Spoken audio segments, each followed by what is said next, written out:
তোমরা যারা একাদশ শ্রেণীর ছাত্রছাত্রী রয়েছো তোমাদের জন্য আজকের আমি নিয়ে চলে এসেছি ইতিহাসের মডেল প্রশ্নপত্র। দেখে নাও তোমরা ইতিহাসের মডেল প্রশ্নপত্র, এরকমই প্রশ্নপত্র তোমাদের স্কুলে হতে চলেছে। সেই জন্য তোমাদেরকে বলবো এই প্রশ্নপত্রের যে প্রশ্নগুলি রয়েছে এখন থেকে তোমরা ভালো করে রেডি করে নাও, কারণ এই প্রশ্নপত্রে থাকা প্রশ্নগুলি পরীক্ষায় আসার সম্ভাবনা প্রবল থেকে প্রবলতর রয়েছে।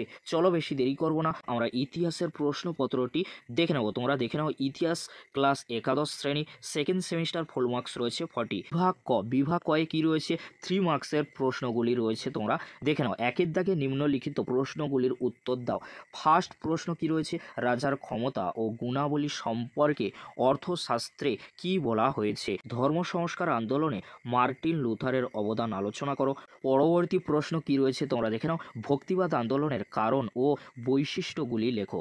নিবিড় কৃষি বলতে কি বোঝো? এবারে তোমরা দেখে নাও বিভাগ ক্ষয়ে কি রয়েছে 4 মার্কসের প্রশ্নগুলি রয়েছে। তোমরা 4 মার্কসের প্রশ্নগুলি দেখে নাও। দুইয়ের দাগে নিম্নলিখিত প্রশ্নগুলির উত্তর দাও। ফার্স্ট প্রশ্ন কি রয়েছে, ইক্তা প্রথা কি, এর বৈশিষ্ট্য কি, ইক্তা প্রথার বিবর্তন আলোচনা করো। সোফিস্ট দর্শন সম্পর্কে আলোচনা করো। টমাস ক্রমওয়েল ও নব্য রাজতন্ত্র সম্পর্কে আলোচনা করো।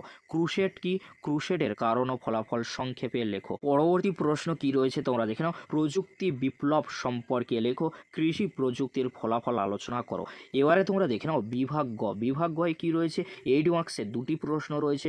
দুটি প্রশ্নের মধ্যে যে কোনো একটি প্রশ্নের উত্তর তোমাদেরকে লিখতে হয়। 3-এর দাগে নিম্নলিখিত প্রশ্নগুলির উত্তর দাও। প্রশ্নগুলি তোমরা দেখে নাও। ফার্স্ট যে প্রশ্নটি রয়েছে, ধর্মাশ্রয়ী রাষ্ট্রের সংজ্ঞা দাও। এর মূল বৈশিষ্ট্যগুলো কি কি? দিল্লি সুলতানি রাষ্ট্র কি একটি ধর্মাশ্রয়ী রাষ্ট্র ছিল, বা সুলতানি রাষ্ট্রের প্রকৃতি কি তা আলোচনা করো। অথবা যে প্রশ্নটি রয়েছে, ভৌগোলিক আবিষ্কারের পটভূমি বা কারণ লেখো।